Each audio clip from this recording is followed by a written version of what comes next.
Donc bonjour à tous et merci d'avoir répondu à notre invitation pour participer à ce webinaire évaluation de données aux accompagnés traceurs et après on fait quoi? Et en propos introductif, je laisse la parole à Déborah Vetojevic, directrice de l'autonomie à RS Normandie. Bonjour à tous, je suis ravie d'être avec vous cet après-midi pour ce webinaire. Je vais vous faire une intro très courte pour laisser la place aux échanges et au débat. L'évaluation, c'est vrai, est un temps fort de nos établissements et on parle surtout de l'avant et du pendant. Et tous ceux qui ont vécu peut-être encore récemment une évaluation HAS savent à quel point les moments qui la précèdent sont intenses et denses. Et le thème qui a été choisi aujourd'hui, c'est celui de l'après. Et ça nous a paru intéressant de se poser la question de cette séquence finalement, une fois que c'est retombé, parce qu'il y a effectivement une pression qui retombe. Comment est-ce qu'on peut capitaliser sur ces instants-là? Alors évidemment, vous me direz, il y a le sujet du plan d'action, et ça, on en a tous bien conscience. Mais si on souhaite aller un petit peu au-delà de ce plan d'action et de la levée des différentes recours, réserves, prescriptions, ce qu'on a voulu essayer de comprendre et de savoir avec l'ORS Créaïs, c'est finalement comment est-ce qu'on peut se servir encore mieux de l'action réalisée par les accompagnés traceurs, parce qu'on pense qu'elle est riche d'enseignements et on pense qu'il est intéressant de capitaliser dessus, mais du coup, la question c'est comment est-ce qu'on s'en saisit et comment est-ce qu'on fait en sorte que ce soit un vrai levier d'amélioration de nos pratiques et de nos organisations. Donc c'est le thème qui va nous occuper aujourd'hui. On est en petit comité, donc surtout n'hésitez pas, alors Christelle, je suis désolée, je te pique peut-être un peu ton pitch, mais n'hésitez pas à nous interrompre, à poser des questions, à partager aussi des retours d'expérience, parce que le nombre finalement le permet, et on souhaite que cette séance soit la plus interactive possible. Voilà, donc vous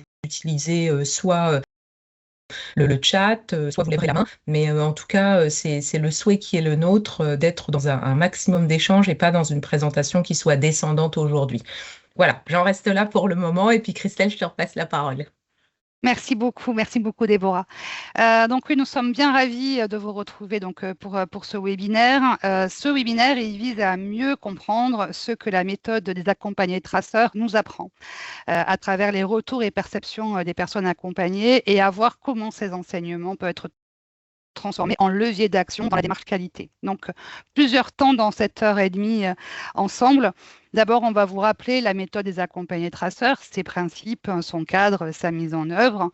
Nous verrons après ce que disent les accompagnés traceurs, les principaux enseignements, les ressentis et les axes d'attention qui émergent de leur retour. On abordera également la question du traitement des résultats, comment analyser et partager ces données de manière utile et constructive. Et enfin, nous verrons comment intégrer ces résultats dans le plan d'amélioration continue de la qualité afin que cette démarche ne s'arrête pas à la restitution, mais qu'elle devienne un vrai levier de progrès collectif. On a voulu, et Déborah le soulignait, faire un webinaire très interactif. Donc, on va vous proposer des quiz, euh, des échanges en sous-groupe et des moments de partager pour que chacun avec des idées concrètes à mettre en place dans sa structure. On enregistre le webinaire, j'aurais dû commencer par ça. On enregistre le webinaire pour que toutes les personnes qui n'ont pas pu être là aujourd'hui puissent en bénéficier sur notre site internet orscreanormandie.org. Et puis, si vous avez des questions, il y a l'espace conversation, il y a les questions-réponses. Et puis, vous pouvez aussi lever la main. Effectivement, nous ne sommes pas très nombreux, donc profitons de cette opportunité pour être plus dans l'échange véritable. Euh, donc, première question qu'on souhaitait vous poser, hop, c'est en fait comment je fais du coup? Marine, comment on fait pour excusez-moi, c'est les aléas du direct. Je Euh, lance. tu lances. On C'est a une bon, j'y première vais. question à vous poser. Est-ce que vous avez déjà mis en œuvre la méthode de l'accompagné traceur? Petite question, oui, non. On vous laisse répondre.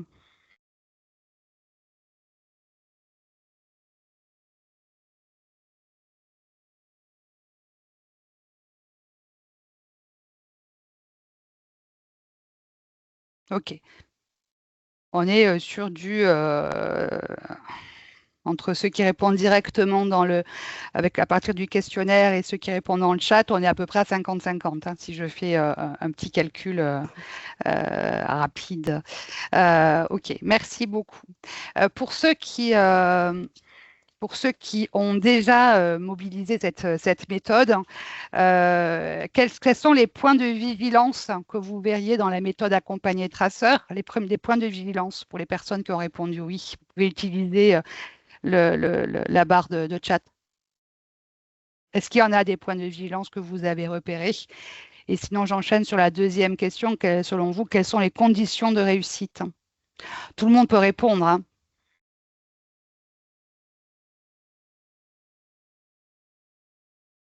On vous laisse quelques instants. Je répète ma question. Est-ce qu'il y a des points de vigilance que vous repérez ou que vous identifiez d'ores et déjà?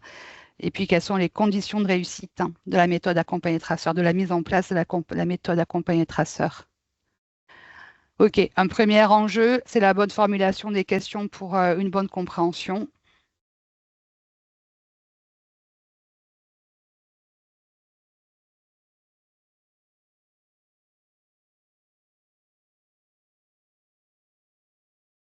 La méthode d'entretien pour ne pas induire les réponses, oui, effectivement. Oui.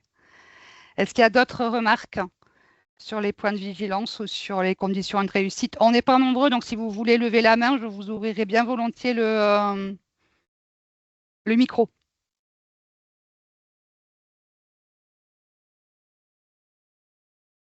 Non, je n'ai pas l'impression. Le choix des accompagnés traceurs. On y reviendra effectivement. Prévoir un temps de retour conséquent et d'échange avec des équipes, oui. En termes de conditions de réussite, effectivement, c'est important.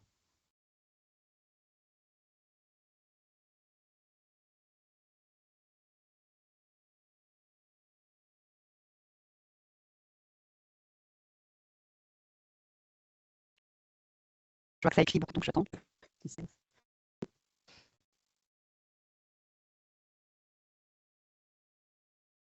Sinon, pour les autres, vous pouvez lever la main. Comme je vous le disais, je vous ouvrirai le micro. Le croisement des réponses plus observation plus ces documents.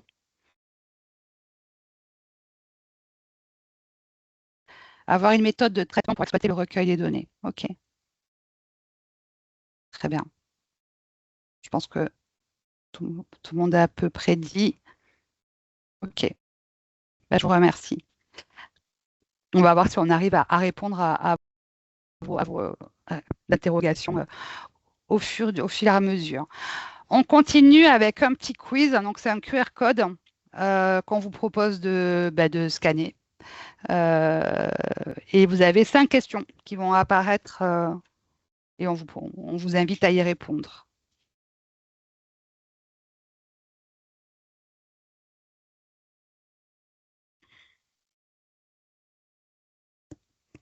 Je ne suis pas sûre que tout le monde ait eu le temps de scanner. Non, Marine. j'étais trop vite. Excusez-moi pour le direct. Le temps d'arriver à l'application. Excusez-moi, je vous remets le code. Okay.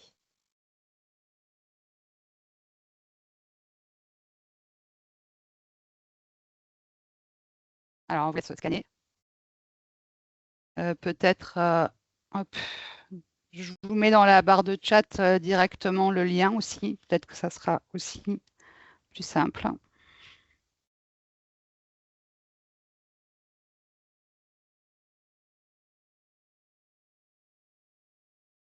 Est-ce que tu commences à avoir des retours, Marine? Je vais regarder tout de suite du coup. Hop. Alors, on a des réponses qui arrivent. OK. Il y a déjà 6 réponses. OK, on va laisser un petit peu de temps.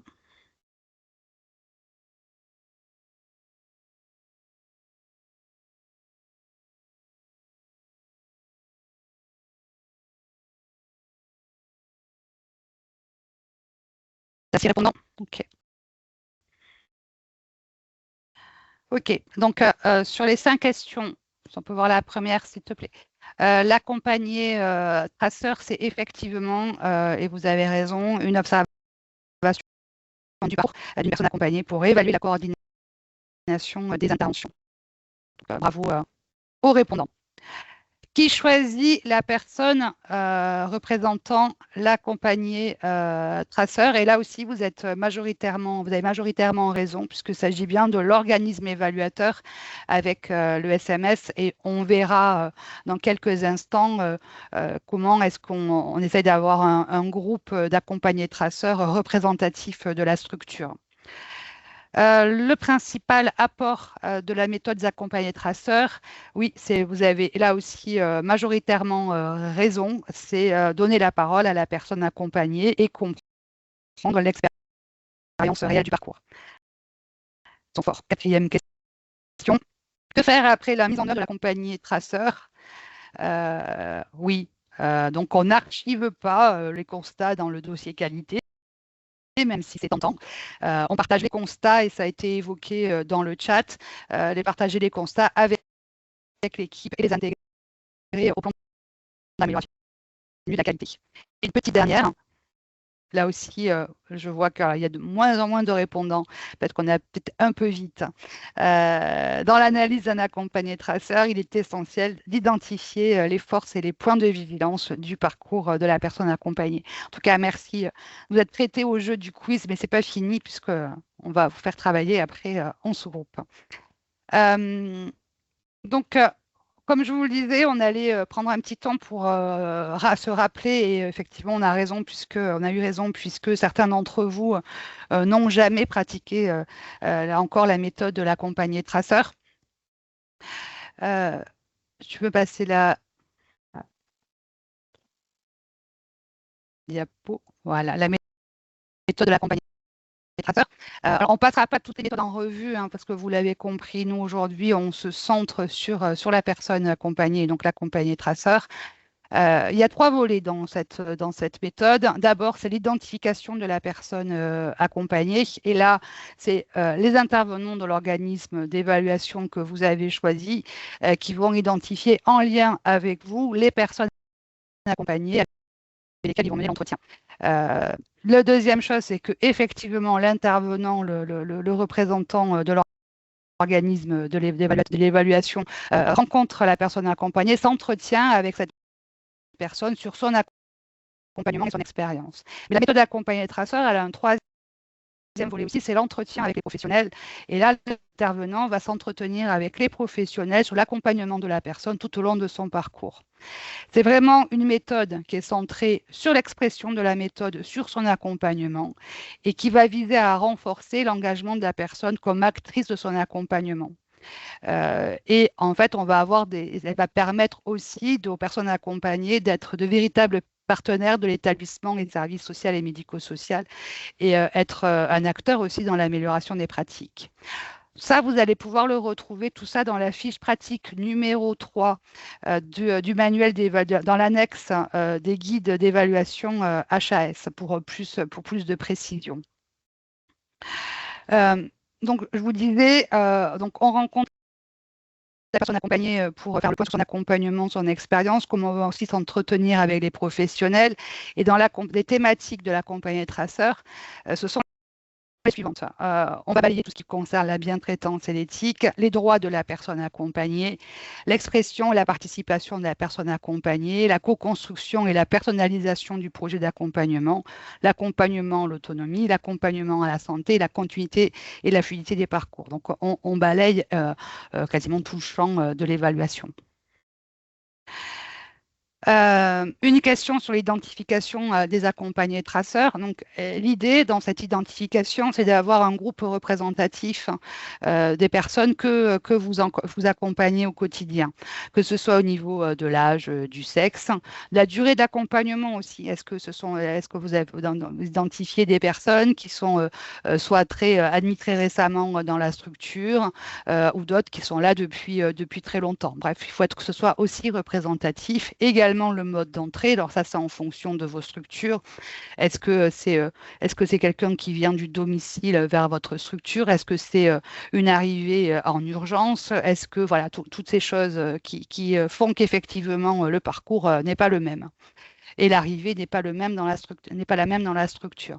Et puis après, d'autres informations que vous jugerez utiles en fonction aussi du public que vous accompagnez. Donc, l'idée, c'est que vous donniez aux intervenants de votre organisme évaluateur tous les moyens pour appréhender tous les éléments utiles à la sélection des personnes à rencontrer. La nouveauté, quand même, depuis le démarrage de l'évaluation, c'est le nombre d'accompagnés traceurs. Alors, certains établissements et services avaient tendance à prendre le minimum d'accompagnés traceurs, trois accompagnés traceurs pour l'ensemble de la structure, mais de fait, on n'était pas forcément hyper représentatif. Donc, par conséquent, la HAS a retravaillé sur c'est très évident ce que je vais dire, mais en tout cas, en fonction du nombre de places, le nombre d'entretiens à mener, le nombre d'accompagnés à traceurs et le nombre d'entretiens à mener. Alors là, on vous dit à peu près moins de 30 places, c'est 3 accompagnés traceurs. 150 places et plus, on est à minimum 8. Et puis après, en fonction, si vous avez entre 30 et 59, c'est 4. 60 à 89, c'est 5. 90 à 119, c'est 6. Enfin, vous voyez l'idée du process. Mais voilà, là aussi, ça a l'air de rien, cette histoire de nombre d'entretiens ou nombre de séquences. Mais si on veut que ça marche, la méthode d'accompagné traceur, et qu'on en retire suffisamment de choses pour alimenter nos plans d'amélioration continue de la qualité, il faut que ces entretiens-là soient représentatifs des personnes accompagnées, donc que ça soit un nombre suffisamment significatif pour que ça puisse faire sens pour la suite des travaux. Ça, c'est à toi maintenant. Je propose de prendre le relais, effectivement, donc, sur le rôle et les apports des accompagnés traceurs. Donc, quelques éléments de repère à vous apporter.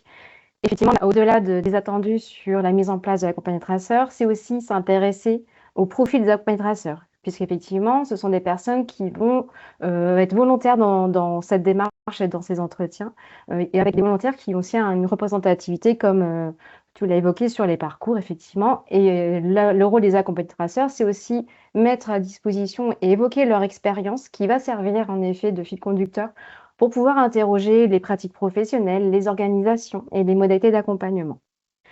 Le rôle de cette démarche d'évaluation de l'accompagné traceur, c'est essentiel puisqu'on va donner la place et la voix de la personne accompagnée dans un temps dédié à l'évaluation.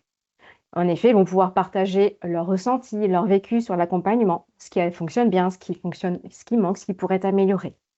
Et cette démarche permet en effet de pouvoir mettre des mots et des constats et pour objectiver les écarts entre ce qui est attendu, ce qui est réel, entre les intentions et la réalité vécue. Mais attention, un point de vigilance sur le rôle de l'accompagné traceur. On n'est pas dans une démarche d'évaluation des besoins de la personne, mais plus dans une évaluation de l'accompagnement dont la personne bénéficie. En effet, les différents rapports et les expériences de la démarche d'accompagné traceur ont aussi des écarts de perception. En effet, dans certains regards de la personne, ensuite des professionnels, on perçoit qu'il y a en effet des écarts qui sont fréquents. C'est-à-dire qu'au niveau de la participation qui est évaluée du point de vue des professionnels des équipes n'est pas forcément la même vécue par rapport aux personnes qui peuvent ressentir une insuffisance ou un manque ou un besoin complémentaire d'être dans la participation au sein de la structure. Ces perceptions, ces écarts fréquents sont aussi liés à l'accompagnement qui est perçu comme clair, limpide, où les informations sont données par les équipes et les professionnels, mais qui peut paraître encore complexe pour les personnes, mais aussi leur entourage. D'autres écarts fréquents qu'on peut repérer, c'est aussi sur la formalisation, comment formaliser les objectifs d'accompagnement. Est-ce que le projet est bien compris par toutes les parties prenantes, que ce soit la personne accompagnée, son entourage, les professionnels, partenaires. On a donc besoin, dans ce qu'on repère aussi en termes d'écart de perception, c'est aussi la communication qui peut être perçue différente entre ce que perçoit l'accompagnant ou l'accompagné. Donc voilà, c'est les principaux écarts fréquents qu'on peut percevoir dans cette méthode. On identifie aussi quelques dysfonctionnements qui peuvent être possibles lorsqu'on met en place cette démarche. C'est que des fois, on peut mettre en avant peut-être des fois un manque de traçabilité, de suivi sur des actions, des décisions qui ont été prises au cours de l'accompagnement. Des fois, quelques absences ou manque de coordination entre les interventions, que ce soit avec les acteurs ressources sur le territoire ou autres. ou des fois des décalages entre ce qu'on a pu identifier comme besoin et les réponses qui sont apportées, ou les modèles d'accompagnement ou les prestations qui sont proposées. Tout cela montre aussi que l'organisation et le fonctionnement des structures peut aussi des fois être peu lisible pour les personnes accompagnées. Et ça renforce aussi également des fois l'absence d'information et de communication qui peut être perçue comme insuffisante pour les personnes ou pour leur entourage. Donc voilà, on perçoit aussi ces quelques dysfonctionnements possibles. Et aussi quelques points de vigilance, c'est on peut aussi voir des fois l'absence de signaux d'alerte. On ne se rend pas compte des signaux d'alerte qui n'ont pas été identifiés par les équipes. Peut-être qu'on ne s'est pas rendu compte que la personne accompagnée s'est isolée, qu'elle n'a pas recours à des droits pour elle. Il y avait non-recours à des droits. Voilà, tous ces petits points de vigilance qui, des fois, sont dans le cadre des évaluations des besoins et des attentes des personnes. Des besoins qui ont été implicites, qui n'ont pas forcément été verbalisés. Voilà, ce sont des choses auxquelles cette méthode permet de mettre en avant qu'il y a des points de vigilance à repérer sur ce sujet-là. Et bien sûr, des attentes liées à la participation qui peuvent être des fois sous-évaluées dans cette méthode. Mais bien sûr, le rôle de l'accompagné traceur, c'est aussi des apports. Je vous ai certes présenté les écarts et les dysfonctionnements, mais aussi c'est un réel apport en termes de dynamique au sein de la structure, puisque la méthode de l'accompagné traceur, avec l'analyse des résultats qu'on peut ressortir, on voit bien que ça va valoriser la parole des personnes accompagnées. Puisqu'en effet, leurs propos vont permettre d'alimenter des constats qui vont servir, on va dire, analyse globale du rapport d'évaluation, puisqu'on croise avec des informations des professionnels, de la gouvernance, des personnes accompagnées, des membres du CVS. Donc, on a vraiment une approche globale du rapport d'évaluation. Et cette méthode est intéressante puisqu'on va croiser des perceptions et des regards sur l'expérience qu'on peut vivre en tant que personne accompagnée, proche, mais aussi par rapport aux perceptions des professionnels sur les représentations. Donc voilà, tous ces éléments sont intéressants en termes de dynamique. Et grâce à tout ça, on va créer petit à petit de la participation. Ça permet aussi, dans ces temps d'échange, de pouvoir repérer d'éventuels besoins, dysfonctionnements qu'on n'avait pas repérés au préalable par d'autres moyens, puisque l'accompagné traceur permet d'avoir un temps d'échange avec eux sur leur accompagnement, les modèles d'accompagnement. Et en effet, tout ça va permettre de pouvoir prioriser au regard des constats, voilà, de prioriser par rapport à l'impact de l'accompagnement sur la vie et les droits de la personne accompagnée. Donc, voilà un peu vraiment les apports essentiels de cette méthode de l'accompagné traceur. Et je poursuis, voilà, on est sur la prochaine partie sur le traitement des résultats des accompagnés traceurs. Prochaine séquence, effectivement, comme tu l'évoquais, on va voir en dessous avec chacun, on passera dans chacun des sous-groupes pour vous expliquer ce qu'on attend de vous, mais en gros, vous avez une question à répondre par groupe. Donc, comment valoriser la parole de l'accompagné traceur, comment prioriser les constats issus des accompagnés traceurs et comment relier ces constats à nos démarches qualité. On va vous donner un petit pad collaboratif où vous allez retrouver les questions. Puis, vous allez pouvoir saisir directement vos réponses dans ce document. Est-ce que, avant que je fasse une répartition par groupe, est-ce qu'il y a des questions à ce stade?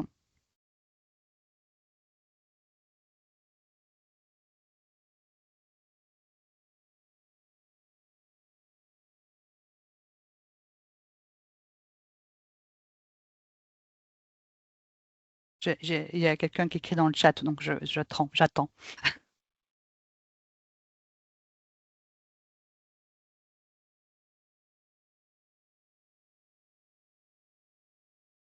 Ah non, il n'y a rien qui apparaît. Bon, on va dire que tout va bien. Enfin, j'espère en tout cas. Du coup, hop, répartition en 3 salles et chaque salle aura une question sur laquelle elle va devoir se pencher et saisir ses réponses sur un pad. Hop, hop. Et j'ai réparti. Attention, c'est une attribution automatique, hein, donc tout va bien. À tout de suite.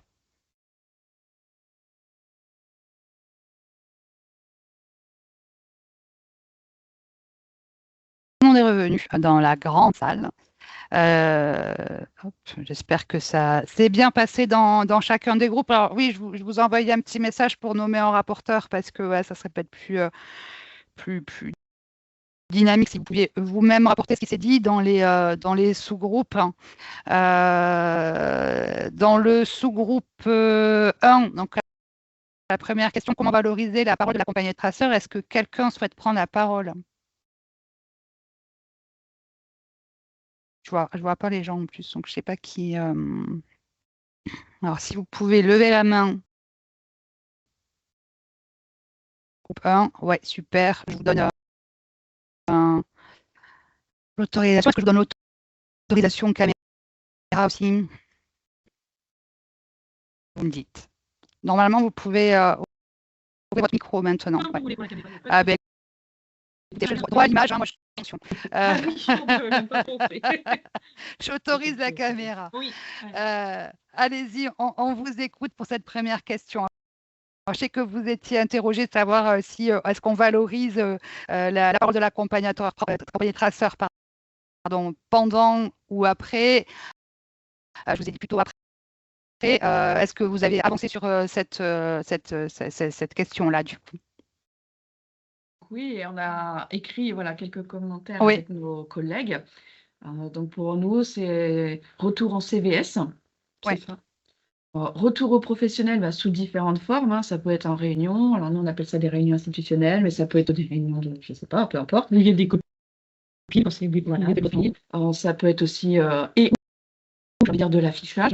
On a certains professionnels qui ont parlé de fiches retour, donc avec une synthèse des éléments positifs, des points d'amélioration, et qui sert de support justement de communication à la fois auprès des personnes elles-mêmes, donc en CVS potentiellement, mais aussi auprès des professionnels.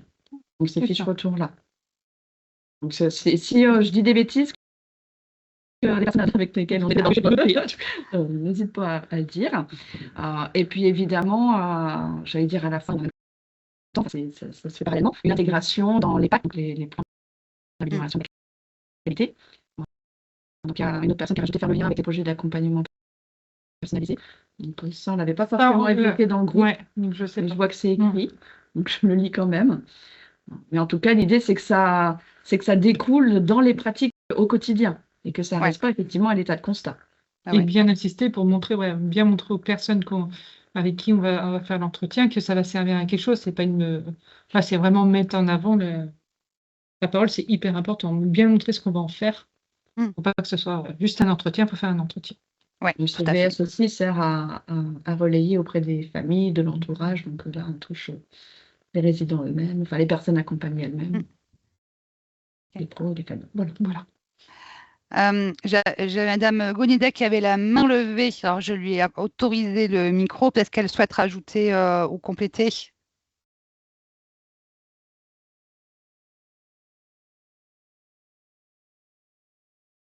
Non.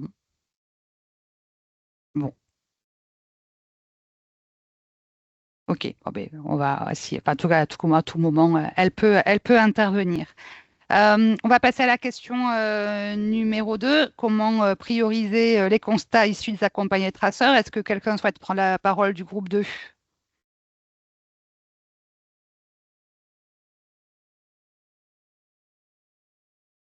Je ne vois pas.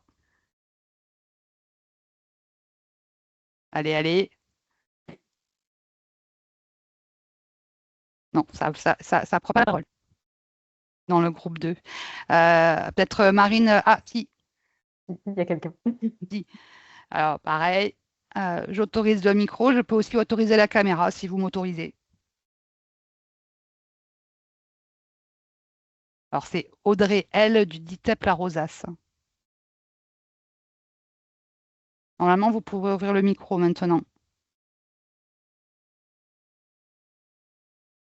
C'est bon. C'est bon. Est-ce que vous voulez que j'ouvre la caméra? Vas-y, fais. Est-ce que j'ouvre la caméra ou pas? Bonjour. Est-ce que j'ouvre la caméra ou pas? Bonjour, si tu veux. Oui, vous pouvez. Je peux aller. Pas de voir l'image. Je demande, hein, je suis. Non, vous avez raison, c'est tellement complexe en ce moment. Non. Écoutez, vous pouvez la connecter, mais en tout cas, n'hésitez pas. Voilà, très bien. Merci. Écoutez, vous pouvez. Donc, la question numéro 2, c'est comment prioriser les constats et les accompagner traceurs. Donc, on vous écoute. Ouais, donc nous, on était parti sur la priorisation en fonction des critères impératifs, déjà, Mm. qui est demandé à l'évaluation. Et puis la priorisation en fonction de la gestion des risques, notamment sur la fréquence et la criticité. Souvent, voilà, en faisant des entretiens, les traceurs peuvent nous faire remonter certaines choses. Et c'est vrai, notamment dans la gestion des risques, c'est un gros travail à faire au sein des établissements, et notamment sur la fréquence d'un risque et sur sa criticité. Je pense que là aussi, il y a un ordre de priorisation. Et je vais vous lire la personne qui était avec nous, je ne sais pas qui c'est, mais je vais lire ce qu'elle a mis. Regrouper les constats en grandes thématiques afin de voir quelles catégories sont à travailler. Mm. Voilà, D'accord, très bien. Merci. de rien. Groupe 3, comment est-ce qu'on relie ces constats à nos démarches qualité? Qui veut prendre la parole? Vous levez la main et puis le groupe 3.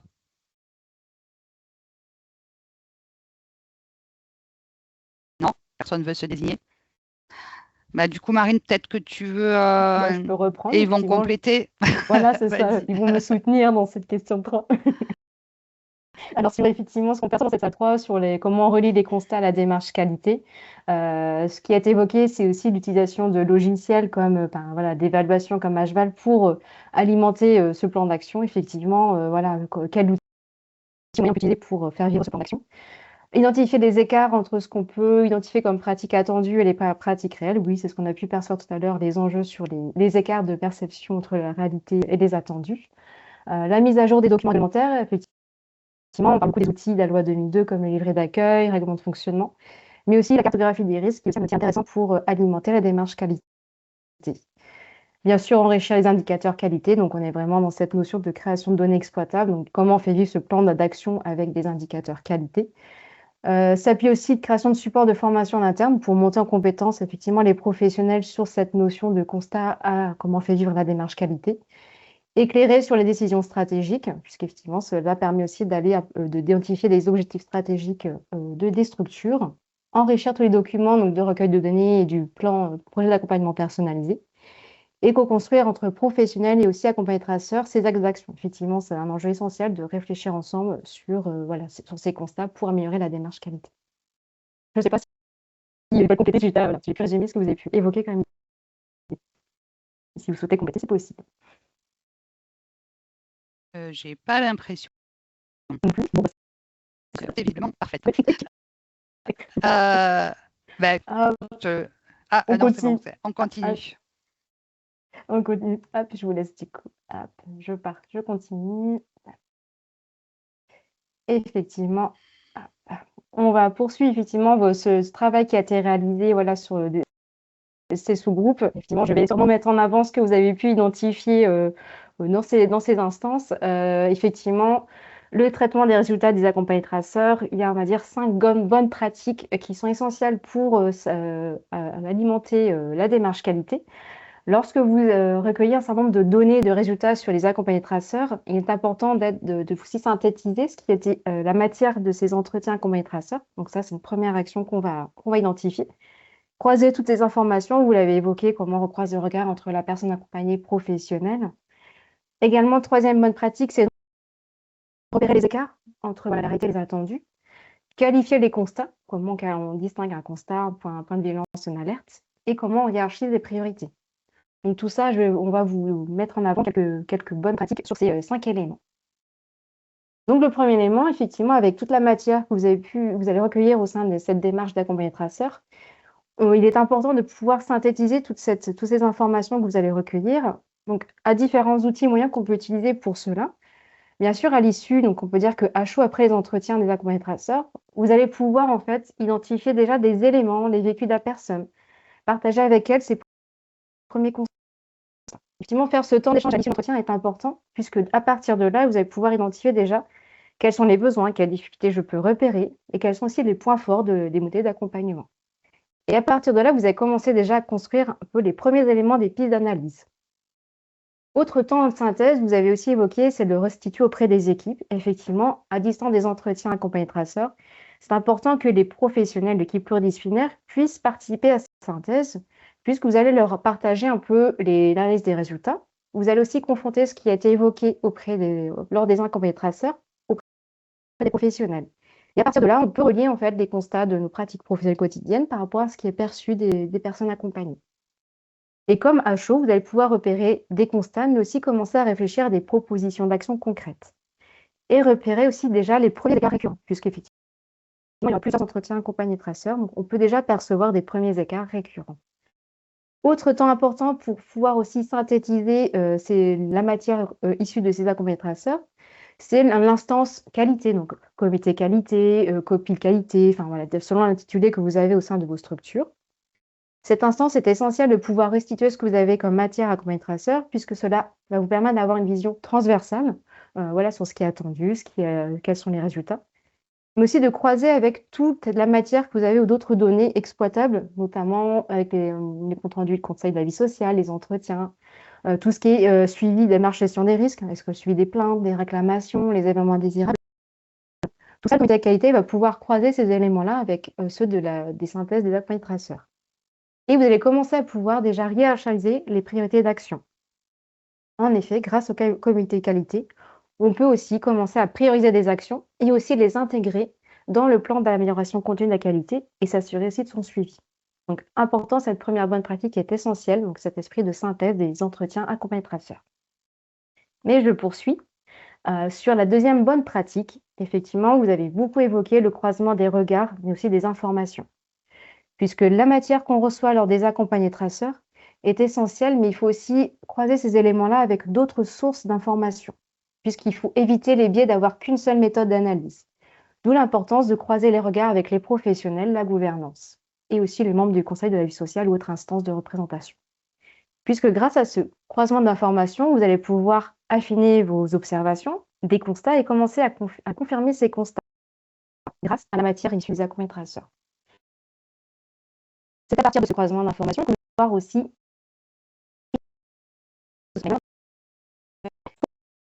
derrière des situations dites individuelles, mais qu'au fur et à mesure de ces entretiens, vous percevez déjà des causes communes, des causes structurelles.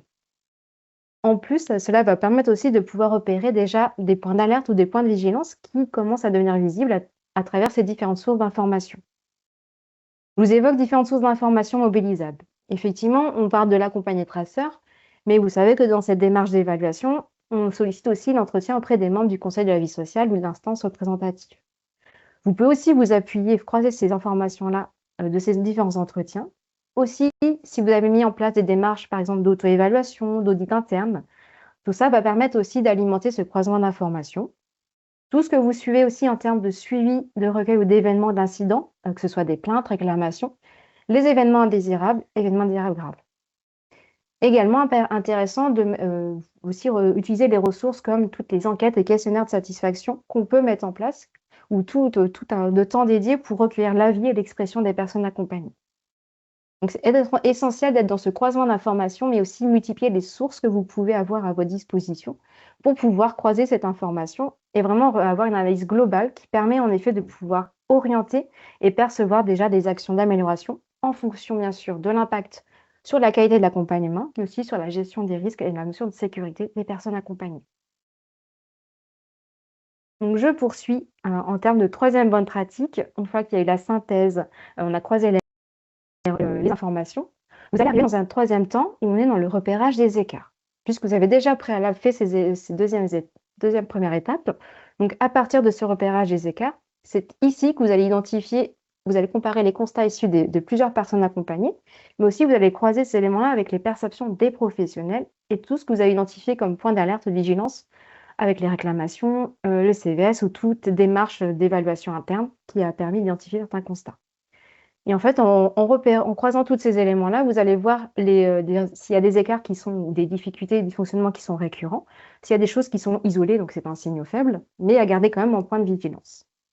Pour repérer ces écarts, on utilise différentes sources ou différentes méthodes. Par exemple, vous avez évoqué dans justement le Framapad la notion de criticité et la fréquence à la gravité. Effectivement, cet outil est intéressant puisqu'on parle souvent de matrice, le rapport entre la fréquence de l'événement et la gravité de l'événement. Grâce à cet outil, on peut identifier, qualifier, même évaluer la criticité des événements qui sont présents.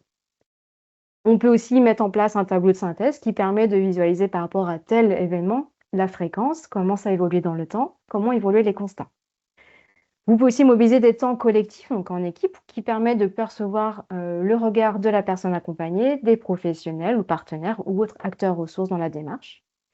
Et important, c'est que vous ayez des repères pour le suivi dans le temps, c'est-à-dire là, par rapport à ce constat, on commence à avoir des signaux d'alerte sur la durée. Les points de vigilance, des fois on peut percevoir qu'un signal faible peut être isolé aujourd'hui, mais il peut au fur et à mesure devenir un écart récurrent demain, d'où l'importance de pouvoir vraiment noter tous les constats et tous les écarts que vous percevez et de les suivre dans le temps. Autre bonne pratique, c'est de pouvoir qualifier un constat. Souvent, on va dire toutes les observations objectives qu'on a pu repérer lors d'entretien avec l'accompagnement traceur, qui en effet va servir de point de départ pour faciliter votre analyse croisée. Donc vous avez identifié les faits. Deuxième élément, vous pouvez aussi avoir des constats qui relèvent de points de vigilance, c'est-à-dire que ça peut avoir un impact sur la qualité de l'accompagnement à moyen terme. Et s'il n'y a pas de réponse face à ces constats, ça peut aussi engendrer d'autres difficultés par la suite. Donc, lorsque vous êtes dans des notions de points de vigilance, il est important de pouvoir suivre, mais aussi d'avoir d'analyses complémentaires, d'autres audits internes sur ce sujet-là pour approfondir l'analyse de l'événement ou de l'incident. Et troisième niveau de constat, c'est l'alerte. Là, on est vraiment dans un constat qui relève d'un risque immédiat ou grave pour la sécurité, les droits, mais aussi la qualité d'accompagnement.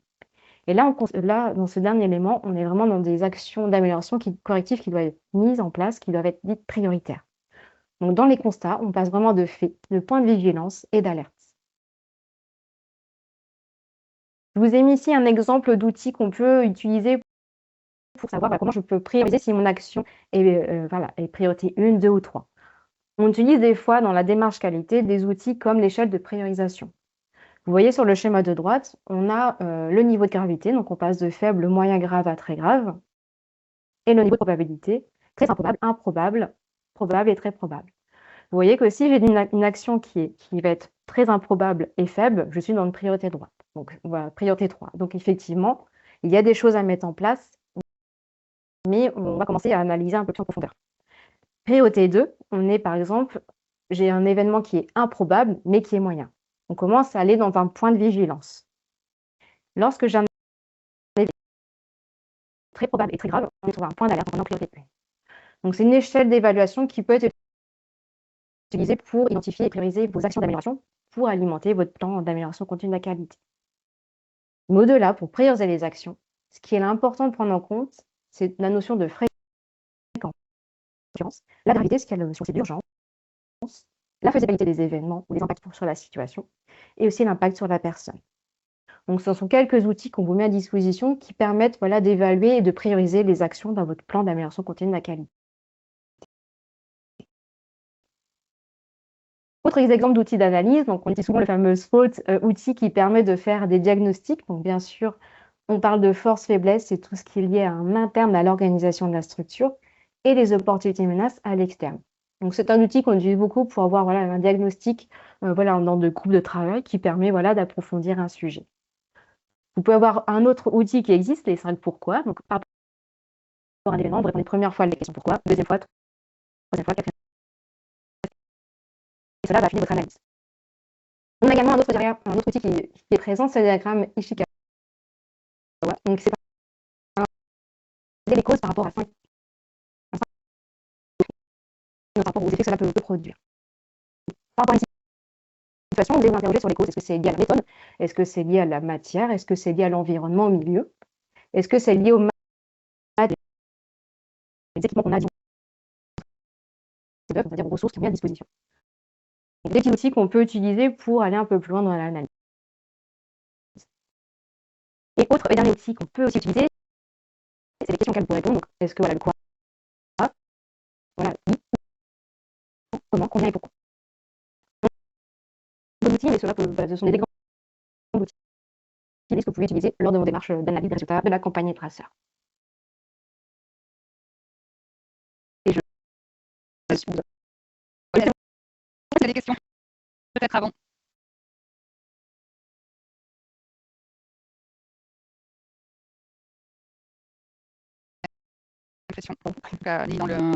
Ni dans le chat, ni pas de main levée. Ok, on va continuer. Donc, le constat des accompagnateurs, là, on va vous proposer un petit exercice. On va en faire qu'un, Marine, parce que l'heure tourne et voilà, Oui, on va en faire qu'un. On pourra vous, effectivement, déjà, vous donner, c'est bizarre, personne n'a posé la question dans le chat, mais oui, on pourra vous envoyer le diaporama et on pourra également vous donner quelques exemples des constats aussi d'accompagnateur avec les causes possibles et puis les solutions, les actions prioritaires à mener. Donc, on vous propose de réfléchir sur un constat issu d'accompagnateur sur la question de la douleur. Donc, on est dans qui accompagne pour personnes âgées. Donc, on est sur le critère 1.16.1, bon, pour les experts du référentiel HAS. La personne s'exprime sur la manière dont sont prises en charge ces douleurs tout au long de son accompagnement. Et la dame, ce qu'elle dit, c'est que la personne a subi une chute il y a 1 mois et elle n'a pas de recours à la télésurveillance. Elle a fait l'appel au 15 en direct. Elle regrette l'absence de suivi pour s'enquérir de son état. Et elle ne ressent pas de douleur, mais le cas échéant, elle s'adresse à son médecin ou à son infirmière. D'après vous, et je vais vous demander soit de lever la main, soit de répondre dans le chat, est-ce que c'est un signal faible ou est-ce que c'est un écart majeur d'atteinte du critère d'évaluation? Je vous laisse répondre dans le chat ou vous levez la main comme vous voulez.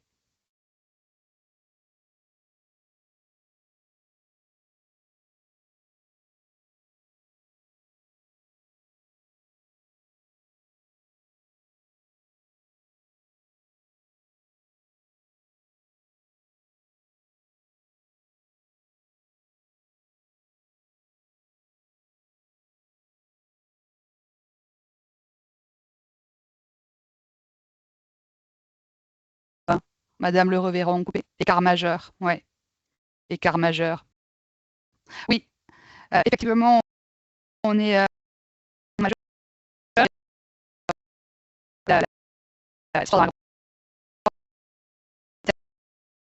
Effectivement, on est bien sur un écart majeur. D'après vous, quelles sont les causes possibles qu'on en soit arrivé là? Pareil, hein, soit le chat, soit lever la main directement pour prendre la parole.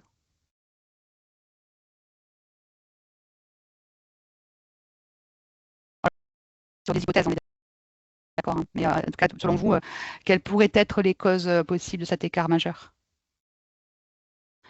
Pas d'organisation de la surveillance de chute. Ouais. Un manque de suivi de traçabilité. Oui. Pas d'appel malade, pas de plainte directe de la patiente. OK. L'évaluation des risques, oui. Effectivement, on voit bien que dans les causes possibles, hein, évidemment, ça sera à creuser avec eux, mais on peut imaginer qu'il n'y a pas de procédure formalisée et de culture aussi du suivi post-événement douloureux. On peut évoquer aussi le manque de coordination interne entre les intervenants, les médicaux et les accompagnants. Peut-être aussi, ça peut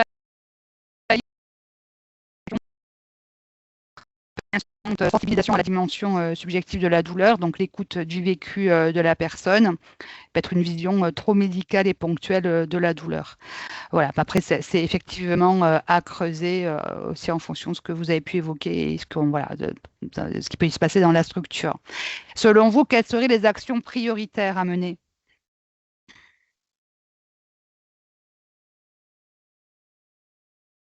Pareil, hein, chat ou lever la main directement. La mise en place d'un bracelet de détection de chute. L'évaluation de la douleur, ouais. Une CREX, oui. Mettre en place une évaluation de la douleur, protocole de suivi post-incident, effectivement, une procédure sur la prise en charge, sur l'évaluation et sur la prise en charge des douleurs pourrait être évoquée, travaillée. Oui, oui, effectivement, le protocole de suivi post-incident, parce qu'on voit bien que c'est vraiment après, où il y a il y a un vrai sujet et sur la prise en charge de la douleur, et puis sur le suivi dans les 24 ou 48 heures après les événements susceptibles d'avoir causé une douleur. Et puis, ce que je n'ai pas l'impression que vous ayez évoqué dans les actions prioritaires qui pourraient être mises en œuvre, c'est aussi le recueil structuré du ressenti de la personne. Alors avec une échelle verbale simple ou une question ouverte directement sur la prise en charge. Oui, peut-être mise en place carnet de liaison qui permet le suivi plus précis, effectivement. En tout cas, de retravailler cette question de coordination entre les intervenants. Très bien. Oui, auto-évaluation de la douleur aussi, effectivement. Travailler ça avec la dame en question. J'attends voir s'il y a encore des petites réponses, mais voilà, ça, on a plusieurs exemples comme ça qui peuvent qu'on peut vous adresser pour que vous puissiez aussi peut-être aussi retravailler ces questions-là de façon simple avec vos équipes, si ça vous intéresse, bien sûr.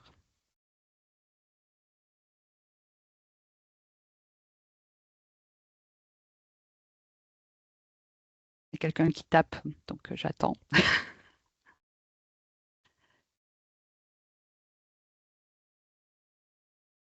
Pouvez-vous préciser le recueil c'est avoir peut-être une grille d'entretien sur la question du ressenti de la personne sur ça peut être la douleur, mais c'est aussi sur l'accompagnement en général.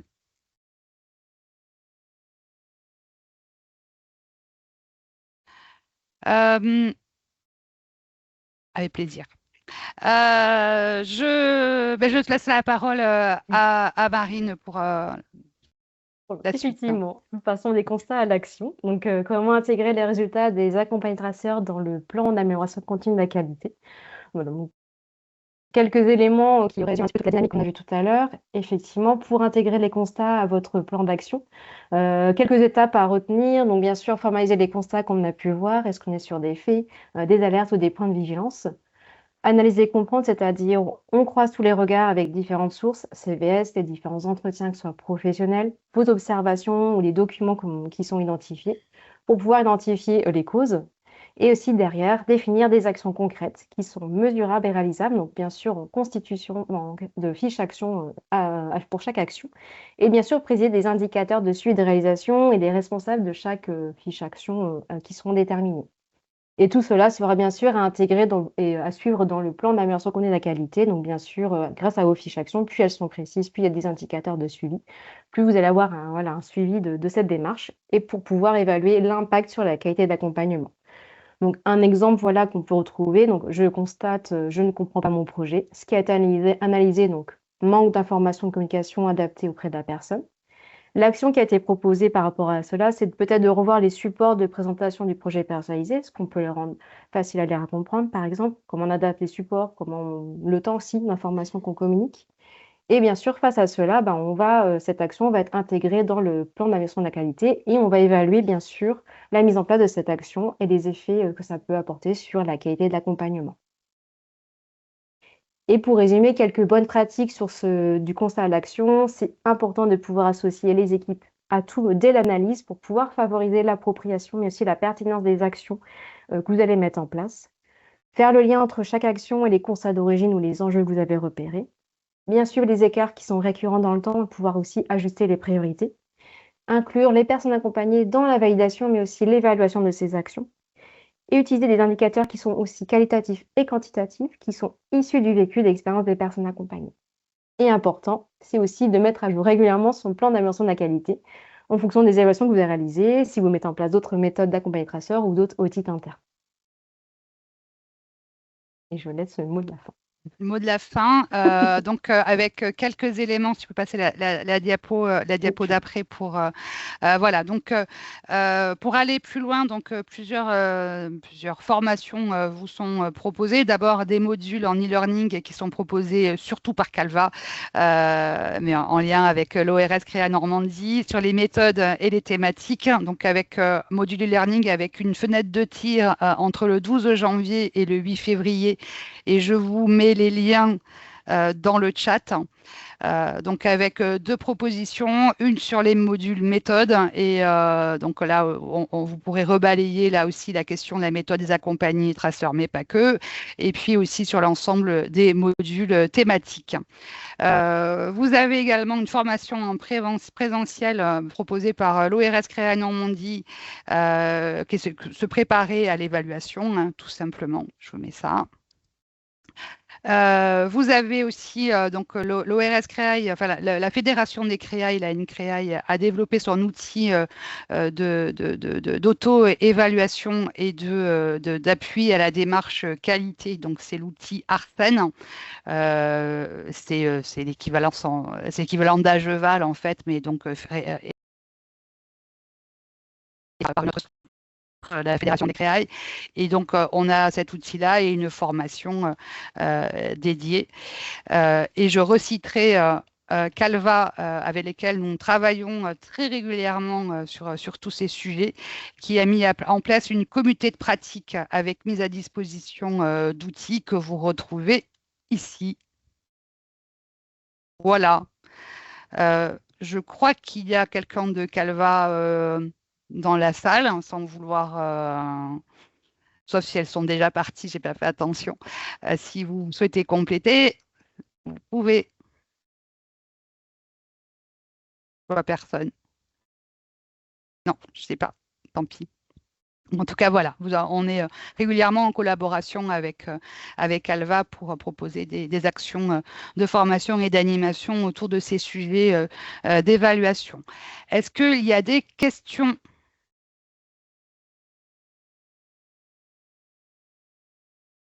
Ah, d'accord. Ok, très bien. Donc, vous êtes déjà, alors Cécile Régnier de Calva m'indique qu'elle a un souci de micro et que Carole Willert participe également à Calva.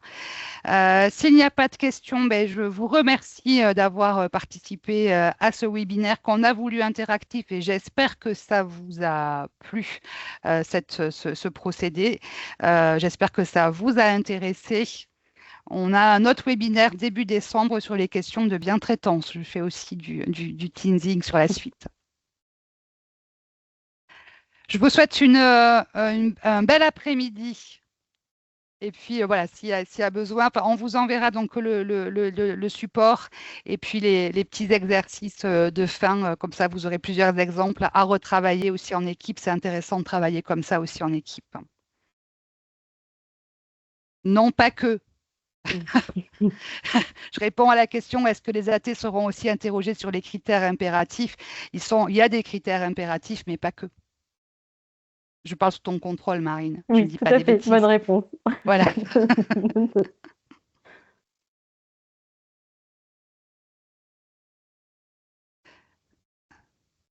Ça continue. Bonne fin. Oui, très bien, pas de souci. On vous enverra les dates des autres webinaires. Merci beaucoup. Bonne journée.